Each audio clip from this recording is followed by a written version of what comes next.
Consider function f given as a table below. A quadratic function g has a vertex at -2, 3, and it intersects the y-axis at 0, -1. Which of the following statements is true? So the first thing that I did on this particular problem is I went to Desmos and I typed in that table. And I know that's f, but look at what the answers say down here. And if I scoot this up a little bit, it's the axis of symmetry of f is x equals 5, the axis of symmetry of f is x equals -1, the axis of symmetry of f equals x equals 6, and then functions f and g have the same axis of symmetry.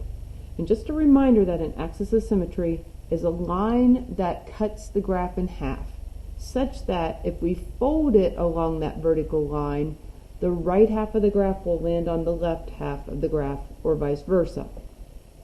So again, what I did is I went into Desmos. I already have it typed in. I typed in the table. If you forget how to type in the table, go to the plus, and then you'll have a table option. And as I turn this on, there is the picture of function f. And then when I go back to Edmentum here real quick, what I'm going to do is I'm going to type in x equals 5 on the next line. X equals 5. Well, that's not even touching the graph anywhere over there. It's not touching the red at all. So it's not going to be that one. So we come back, our next one is the axis of symmetry of f is x equals -1.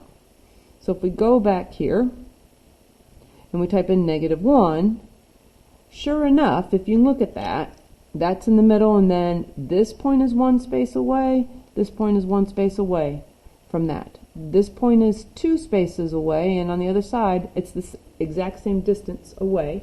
So x equals -1 is our axis of symmetry. So we can go back here, and I do believe that our answer is that.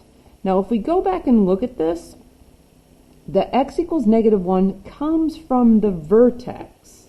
The value of the vertex in our problem here, this is the vertex, this point right here, which is -1, 5. That's our vertex, and we said x equals -1. So when we go back and look at the other function, even though we don't have very much detail, we've got the vertex of the quadratic function is -2, 3. So our axis of symmetry is going to be at x equals -2, which is what corresponds to our answer that we were able to figure out from our function f.